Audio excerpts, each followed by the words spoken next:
Good afternoon, Louisiana, and welcome to another edition of the Fantasy Roundup on bet.nola.com. I'm Zach Ewing with Spencer the Guru here to answer all of your fantasy football questions, give you his takes, and more. Leave them in the comments, leave your questions, leave who won you your matchup this week or who lost it for you. If you had a big DFS week, we want to hear about that too. We are here to spread the love on Fantasy Roundup. And as always, we're brought to you by Caesar Sportsbook. Sign up for the Caesar Sportsbook today if you haven't already. I don't know why you haven't, but you should because you get your first bet on us up to $1,250. If your first bet loses, you get bonus cash back. You can bet it all over again. 2 cracks at the apple. Use promo code NOLAFULL or just go to NOLA.com/Caesars for that. In the meantime, check out our YouTube channel. Our Bayou Bets YouTube channel is where this show is posted every Tuesday afternoon. And we'd love it if you would subscribe or give us a like. Joy, Orleans, good name. She says hi. Hi, Joy.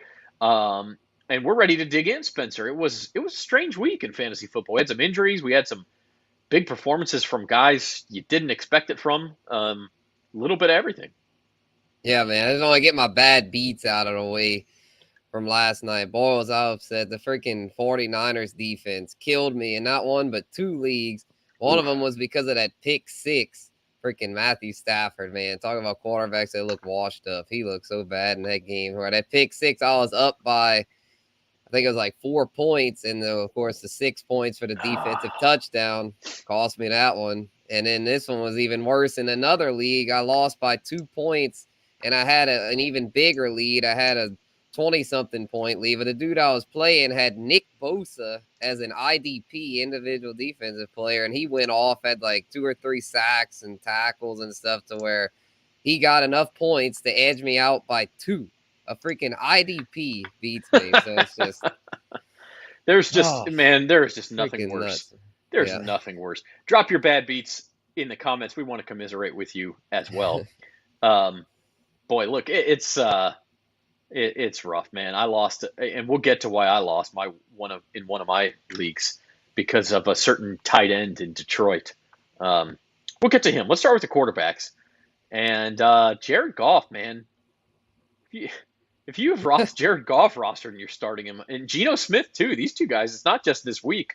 They were in this crazy shootout this week. That was Scorigami, by the way, 48-45, but it was also like, this is several good weeks by these guys. Yeah, they both. I kind of, when you're 4 weeks in, I feel like this is a good benchmark to kind of see which guys are for real and which guys are fake. And while I'm not saying Goff and Geno are elite quarterbacks, they've had quality statistical showings in 3 of the first 4 weeks. So that tells me that they're guys that, for streaming purposes, are very much on the radar. Goff is somebody, even without his weapons, was without Amon-Ra St. Brown, DeAndre Swift, and DJ Chark, still managed to be the top scorer in QB. I know that Seattle's defense isn't too good, but this tells me that Goff's legit as far as a guy that you've got to keep an eye on. He's not just like last year. He was kind of just, Goff, he sucks. It's the Lions. But they really improved on offense this year. Yeah, no doubt about it. And I think the big thing with both of those guys is it seems like the opportunities will be there. And part of that is neither team has a great defense. They're going to be in a lot of shootouts, and they're going to throw a lot of passes. They're going to fall behind. One more name on here, guy that I think a lot of people had worried about, and I don't know that one good week makes you not worry anymore, but Russell Wilson did look more like himself on Sunday. Yeah, he looked better for sure. Yeah, I think he'll be okay. Honestly, I think he's better off than Stafford. Man, Stafford looked so bad last night to where I know it's the 49ers, but still he just looked lost out there. Where I feel like with Russ, a lot of it is having to do with him adjusting to the new offense. I feel like as the weeks go on, he should get better. I don't think he's completely washed up. Yeah, look, we'll get to Matthew Stafford in a minute, but I don't know that I agree with you that he's completely washed up. But I do think, look at what Russell Wilson did last Sunday night against the 49ers. Look at what Matthew Stafford did this Sunday night. The one good week Geno Smith didn't have was against the 49ers. Yeah, that defense is nasty. Unless you're talking about Josh Allen or Patrick Mahomes or Lamar Jackson, maybe Jalen Hurts. I don't think they even play him, but you can't be starting quarterbacks against that defense. You got to Yeah, find somebody else that week. for sure. Yeah, they've just got it all. Their weakness last year was their secondary, but they improved that. They signed the cornerback, I believe his name's Travarius Ward, who's a strong corner. And that was really their weakness. And I mean, their front four's really good. Their linebackers are really good. So there's just no real holes on that defense to where even if Jimmy G's not that great, they're a team you don't want to mess with as far as playing people against them in fantasy. Yeah, no doubt about it. And I think that goes for running backs and receivers too. Of course, there's more of those that you're just going to start every week no matter what. But quarterbacks, you usually have a choice. Running backs, Austin Eckler goes off this week, and then kind of some surprises. And I mean, you mentioned it yesterday during Bayou Bets, Spencer, how and I know you've been a big proponent of get your 2 running backs early. You got to get them. I think the evidence starts to mount that you don't necessarily want to go spend 2 of your top 3 picks on running backs because too many of these top guys either get hurt, and we haven't even mentioned him yet, but Cordarrelle Patterson of the Falcons, Javonte Williams of the Broncos, both with long-term injuries.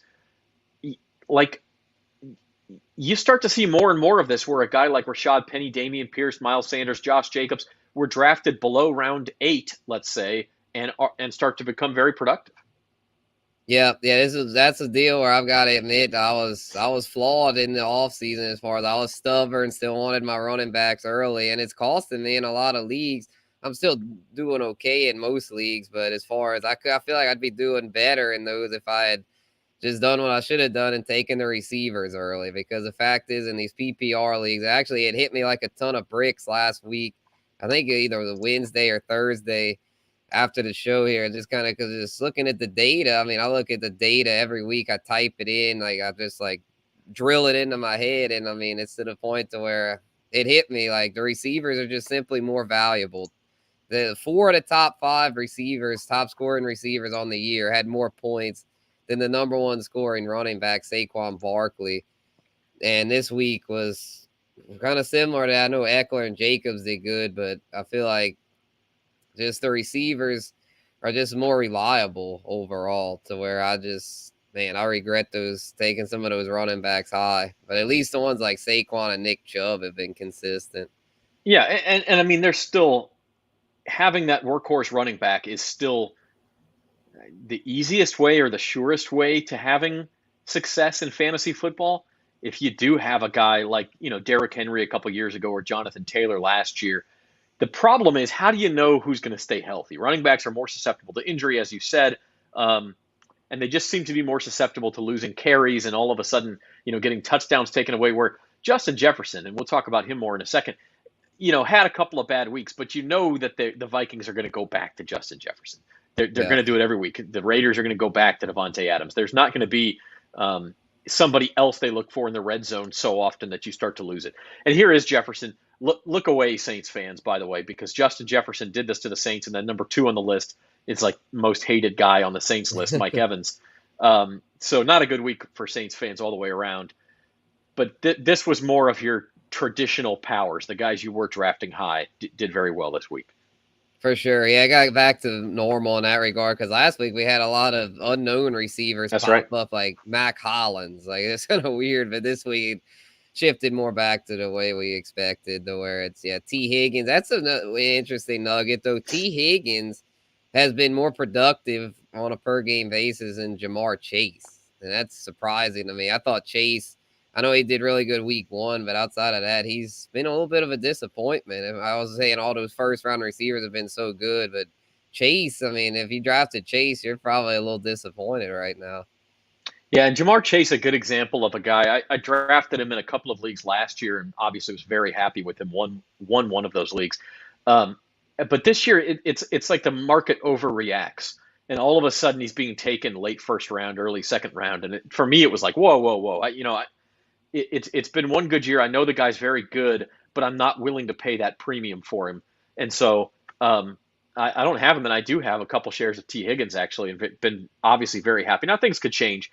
Jamar Chase, another guy they're going to get the ball to, so I wouldn't give up on him just yet. Now for tight ends, and this is what sunk me in one of my leagues, is facing T.J. Hawkinson. I checked of course, I was in London, so I went to bed pretty much about halftime of those 3 o'clock games, which is about 11 o'clock at night in London. Um, and I thought I looked pretty good. Actually, you know what? It must have been earlier than that because Hawkinson played in the early game. But whatever it was, I think I looked at halftime of the early games and thought I was in pretty good shape. And then Hawkinson caught an 89-yard touchdown and just totally went off. Another example of a guy, if you were patient with him, it certainly paid off this week. Right. Yeah, because he was somebody that I was like, man, is he even worth starting anymore? But he answered that question. He's for sure still a top 10 tight end, probably top 5 because he gets a good amount of volume. It did help that Amon-Ra was out, so don't expect him to keep this up moving forward, but he's definitely somebody that's worth a start each week. Yeah, and a little bit of a bounce back week for the tight ends. Last week I think there were only 3 guys over 15 points. So this week you see that bounce back. Again, Mo Alley Cox not going to do that every week. Caught a couple of touchdown passes. Travis Kelce was solid again, and Higbee and Everett, the 2 LA tight ends, I feel like are becoming must starts. Spencer. Yeah, especially Higbee because no one stepped up for the Rams as far as being a number 2 receiver. So unless they'd bring Odell Beckham back later in the year, Higbee should keep this up all year. He's become a volume guy there, a guy Stafford's leaning on, and they seem like they're having to play from behind a lot. So even though Stafford's doesn't look like himself, he's still good enough to support Cooper Kupp and Tyler Higbee. I'm going to skip to my fantasy starter while we're talking tight ends, and it is TJ Hawkinson. I mean, this is really pretty crazy if you think about it. He had 8 catches. He had, I want to say 12 targets. So it's not like he could have had more. I mean, he could have had a 200-yard day, a couple of touchdowns plus a 2-point conversion. This was the highest scoring game by a tight end this year. Not just the highest, by 11 points. I mean, like, if you started TJ Hawkinson, if you were patient with him and started him, you had to be like 90% to win. I mean, you would have really had to be unlucky in the rest of your lineup or have a bad roster around him or something. But that guy was almost an automatic win this week. No doubt. Yeah, it's unbelievable because the Seahawks, we know they're not that great, especially against the tight end. But just to have that happen was like that whole game. That game is drunk. Like if I watched it late, like it had put it on the 4th quarter. It was just like what is this? It felt like an arena football game or something. No one could stop anybody. It was just fun for fantasy, though. I mentioned that in my matchups column last week that was going to be the low key shootout of the week, and boy, it was a high. Ended up being shootout. High key, yeah. For real, that was insanity. I tell you what, Spencer, in the Tottenham Hotspur Stadium where the Saints played in the media room, they had on NFL Red Zone, and boy, if that wasn't just a ton of fun, because every single one of those games was close last week. They were just fantastic, and that was one of them. That was the ultimate red zone game. We do have a question here from Isaac Peka. Should I trade Breece Hall for Keenan Allen? The Keenan owner is panicking. Has such a hard time giving up Hall. Drafted him 5th round. He's up and coming. I'm assuming this is just a sort of a one and done redraft league. There's no keepers involved. Depending on what the rest of your lineup looks like, Isaac, I think that's a pretty good buy low there on Keenan Allen. What do you think, Spencer? It could be. It just depends on, like you say, roster construction. If you really need a wide receiver, I'd probably do it. But if you don't really need a wide receiver, I'd probably just keep Breece because Keenan Allen's been dealing with the hamstring injury, which could linger, and Breece Hall's trending up. We've yet to see the best of Breece Hall. So unless you're in dire need of wide receiver help, I'd probably steer clear of this. Yeah, Spencer brings up a good point. Running backs can be very difficult to find a good, reliable one. So it kind of depends on where your depth is there, but it is a good buy low spot. I'm holding Keenan Allen in a couple leagues. I still have high hopes for him. I actually like the fact that the Chargers have said, you know what? Let's give him 3 full weeks off. Let's let this thing completely heal so that it's not, and it still could be. Look, soft tissue injuries are tough, but it's not a Julio Jones with the Falcons situation where they try to bring him back and bring him back and bring him back. And it just seemed like he was never quite 100%, then he'd re-injure it. So frustrating as a fantasy owner. I like the fact that they've kept Keenan Allen out, even though he probably could have pushed out there last week. So we'll see. Yeah, man, Julio, they keeping that going with the Bucks. He's banged up every Well, week he's now. But I mean, yeah, we know that. yeah We know not to draft him. that guy's over the hill now. He's just not. He's still so talented. But speaking of talented wide receivers, your fantasy star of the week. I'm going to warn you before I put the slide up this time. Look away, Saints fans, but not LSU fans. Right? Yeah, no, I had to put Jefferson on there because it's a funny story. I made a big trade for him in a super flex league. It kind of shook up the league. People were mad at me. They thought I would need, but then he did this. They're like, oh, y'all still think I'll need? Like, check this out. And I figured he was gonna bounce back. It's the perfect time to trade for him, coming off the down week 3. And I'm glad I did because I got a dub in that league this week. Yeah. Again, another guy. If you started him, you probably won that league unless you were facing Hawkinson. Um, but he Yeah. even had the rushing touchdown at the end of the game there, so that was icing on the cake. Got himself over 30 points, and that was after a couple of really subpar weeks, especially last week for him. So good to see them getting back on the JJ train there. Isaac follows up. His team his running backs are Lenny, Brees Hall, AJ Dillon, Singletary. So you're pretty deep at running back there. Jeff Wilson. Yeah, looking at that, I might do that because it does look Oh, like you could, dang it. His yeah, receiving was rough. And he's got, you could use that Tony and receiver help. Dylan. Yeah, Yeah, I'd probably do it, honestly, man. I think I'd do it because of yeah, your roster construction. and maybe make sure Keenan Allen is trending the right way on this week's injury report before you do it, because I feel like if the Chargers hold him out yet another week, maybe now we're going beyond. They're making sure he's healthy too. Something may be seriously wrong here. So maybe wait for those injury reports this week. But I would do that deal if Keenan Allen seems to be trending in the right direction. You're watching Bayou Bets? I'm sorry, you're watching Fantasy Roundup Yeah. on bet.nola.com on the Bayou Bets YouTube channel. Drop us a like, give us a subscribe. You get an update for all our videos. The Bayou Bets show on Mondays and Thursdays at 4 o'clock, and this Fantasy Roundup show with Spencer the Guru at 2 o'clock on Tuesdays. Also, our Cashing In with Carville. James Carville makes his picks and talks about Louisiana football. That drops Thursday mornings. So lots going on that Bayou Bets YouTube channel. Go ahead and give that a subscribe. No problem, Isaac. We got you. Anybody else got questions or comments? Let us know. My comment is in the Bayou Bets Listener League that WTF Bama and Bucktown Rebel need to slow it down, man. This is getting they're going on 600 points after 4 weeks. Yeah, they're trying to run away with this thing, man. That's crazy. But the good thing is we got 4 make the playoffs, so you never know how the playoffs can shake out. But yeah, they both pretty much. I know it's too early to say they've clinched, but they've damn near clinched. I mean, that's a shout out to them. They've really done well. But the funny thing is that makes the rest of the league wide open. Like even like UBN and my dad, like 1 and 3. I mean, you could still make the playoffs because you're only 1 game out, so nobody's out of it yet. It's just like the Saints are only 1 game out of the playoffs. Uncle Big Nick has hope.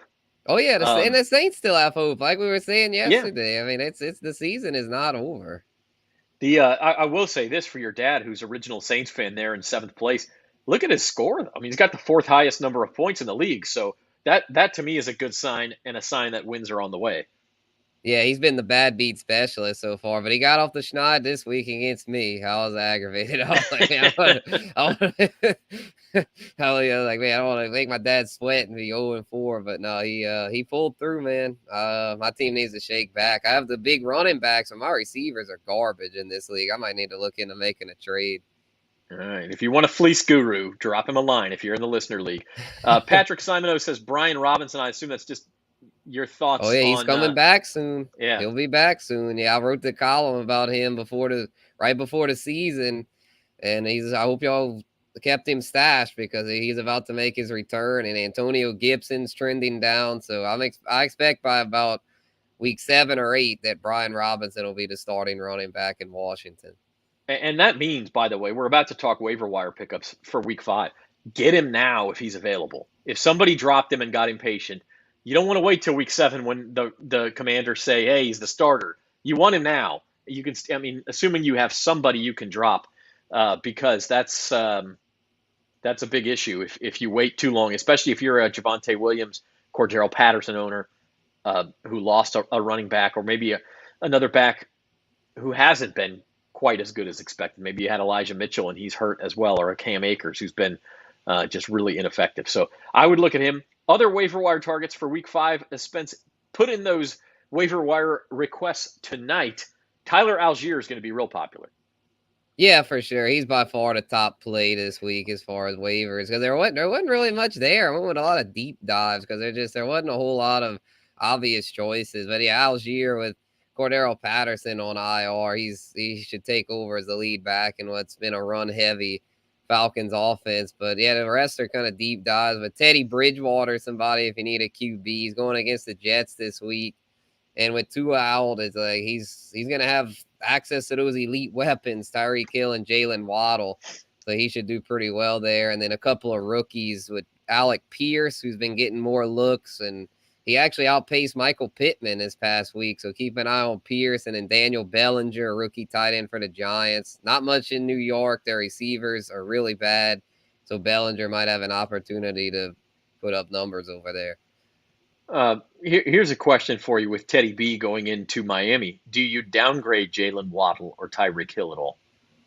Yeah, a little bit, especially Waddle, because in the Thursday game, they didn't seem to have a very good connection. Where Hill, though, he hit Hill on a deep bomb. Him and Hill seemed just fine together. So I'd probably downgrade Waddle a little more, but they're still must starts, though. Yeah, again, you can maybe for DFS or something you downgrade them, but if you've got them, you're going to play them. Yeah. All right, as we do every week, when you add somebody, you have to drop somebody unless you've got an IR spot open or something. So, Spencer, who's got to go this week? Yeah, Matthew Stafford, man. It's just, I know it was a bad matchup, but I'm just tired of it, man. This is now 3 weeks bad out of 4. The only good week he had was against Atlanta, whose defense still isn't very good. So, like, I don't know. If you're obviously in super flex, you got to stay the course. But to me, in single QB, this is what most leagues play. Single quarterback. I'm about ready to move on. And he has a tough matchup this week against the Cowboys. So I don't think the sledding's not going to get any easier. So I'm thinking it's time to move on until the Stafford shows a little more life. And also Michael Carter with Breece Hall emerging. I'm done thinking I never thought Michael Carter would be the lead back there. So I'm ready to move on. And then Chase Claypool with George Pickens' breakout. Kenny Pickett showing no chemistry with Claypool. It's time you gotta go, bud. You gotta go. The only one I question, Spencer, is Carter. And I know Breece Hall is trending in the right direction, but it is so hard to find running backs. I don't know, and Hall gets injured in a couple weeks, Carter's the guy again. I don't know that I'd out and out drop him unless I just had nobody else to drop. Yeah, that's true. I'd probably say that's more for probably 10-man leagues that if you have running back there. Yeah, if you're in a 12-man or deeper, it's probably best to just keep him on the bench. But if there's Algier, if Algier's out there, I'd drop Carter for Algier. All right. So Tyler Algier, number 1 waiver wire target this week. Here's a name, and this is Saints news. Latavius Murray had a good game for the Saints on Sunday. Broncos signed him off the Saints practice squad because teams can do that if you're not. And the Saints did offer him a spot, but I think he's with Javonte Williams out. Latavius Murray sees more carries for himself in Denver. Yeah. Is he worth an ad? Is he a guy who could supplant Melvin Gordon and get a lot of those carries in Denver? Yeah, he could be. They also have Mike Boone, though, and they play Thursday this week. So for this week, I'd probably lean toward Boone. But moving forward, I'd probably prefer Murray because Boone has been not very good throughout his career. He's been a consistent third-string back, where Murray's been a starter some of his career and showed that he still has some juice left. So I would, get him now before the masses get to him, because if you don't get him this week, then before next week, everyone's going to probably be jumping on him. So I'd say if you can't get Algier, Murray would probably be the plan B at running back. Yeah, it's definitely a think ahead play, but if you're shallow at running back, if you've had injuries and you've got problems, start taking flyers on guys. Yeah, put Tyler Algier as your number 1 waiver wire claim, but maybe you put Latavius Murray below that, and just start grabbing these guys, and you can always drop them 2 weeks later if they don't work out. But one of them, if you keep doing it, one of them will hit, and all of a sudden you'll have the RB2 that you really need. So that's the way to play it. Just think ahead. Honing in more here on week 5 in the fantasy roundup. I want to talk some daily fantasy DFS values. Who are you building your lineups around, Guru? Yeah, I'm going with Tom Brady this week. He had a pretty good statistical showing in week 4, so he can still sling it, and he gets Atlanta this week. And the Bucks own Atlanta. Ever since Brady went there, 4-0. I believe they've covered the spread every time. They just they dominate the Falcons, and I don't see that changing. So I'm thinking Brady's a pretty good value there at only 6,000. His price has dropped some since he's been off to a slow start. In another good matchup, play Damian Harris against the Lions. We saw how bad the Lions were against the run last week. I don't see them getting any better this week against a strong Patriots backfield led by Harris. And then Curtis Samuel, a good matchup against Tennessee. Jahan Dotson's out for the Commanders. Should get plenty of targets. And then Dawson Knox. I'm thinking this could be the Dawson Knox game. Bills receiving core is banged up and gets a good matchup against the Steelers. Yeah, I love it. I love the Patriots running backs, and we'll talk more about that in a minute. I didn't choose them for one of my DFS values, but I certainly could have. Went with Zach Wilson of the Jets. They're playing the Dolphins. Dolphins have been in a ton of shootouts this year. Wilson looks frisky, man. He's going to run the ball. He's going to get you some rushing yards, only 5,300. Love that play. Damian Pierce, the Texans. They have to go to Jacksonville, but I really think Pierce is on the come up. He looks good. We talked about him all preseason. Took him a little while to get going, but he had a good game last week. I'll take him at 6,200. Chris Olave of the Saints. Look, Seahawks have been gashed. And I actually thought about Michael Thomas, I think only 6,000 this week too. And it depends a little bit for me on who plays quarterback for the Saints. I think Jameis is probably more likely to take some deep shots for Olave, whereas if Dalton starts and gets Michael Thomas back, he may look more underneath those 10 to 15-yard routes where Michael Thomas really thrives and could have a big week. But I like both of those guys against the Seahawks. And then David Njoku of the Browns, it's too low of a price. I mean, the guy's been balling all year long. Yeah, for sure. Well, yeah, especially in recent weeks, first he started off slow, but yeah, recently he's showing that he's been their probably most reliable target because Amari Cooper, once again went back to being a dud. He's a stud, a dud. Like there's no middle ground with him. He's just either he blows up for over 100 yards or he only has one catch for 10 yards. It's crazy. Or at least with Njoku, he seems to be fairly steady. And I think they have a pretty good matchup. Oh yeah, the Chargers. Yeah, the Chargers are banged up. So yeah, I could see him doing well again.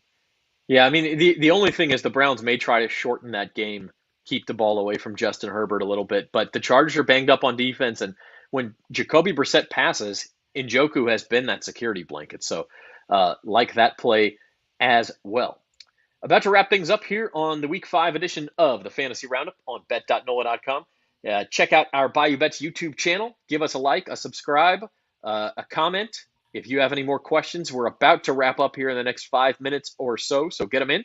And we'll go on to our Week 5 sleepers, kind of a nebulous category. Might be for DFS, might be somebody you throw in. If he's available, definitely go pick him up. But here's where we went, Spencer. George Pickens went viral in the preseason. Haven't heard much from the guy since then. Yeah, well, we heard a lot from him last week because him and Kenny Pickett did good together. And with Pickett now the starter, I'm thinking this is George Pickens' season. I think he's going to shine once again against the Bills, being that their secondary is a little banged up. And with the Bills likely playing ahead, the Steelers will be forced to throw in that one. So I'm thinking Pickens will be the main beneficiary of that, considering there was no one else Kenny Pickett really trusted last week. Deontay Johnson was a no-show. Chase Claypool was a no-show. Freiermuth did okay, but as far as receivers, Pickens is the guy there, and I think he's a strong flex with upside for more. All right, and I did say, yeah, I guess I missed how good Pickens ended up being there. I saw his stat line midway through, but again, when you're overseas, man, the timing screws you up. Like you don't realize, oh, it's 5 o'clock and the NFL games haven't even started yet. You mentioned Damian Harris. I'll go even a little deeper sleeper. Ramondre Stevenson for the Patriots. The guy actually had like 18 carries last week, and again, the Lions cannot stop the run.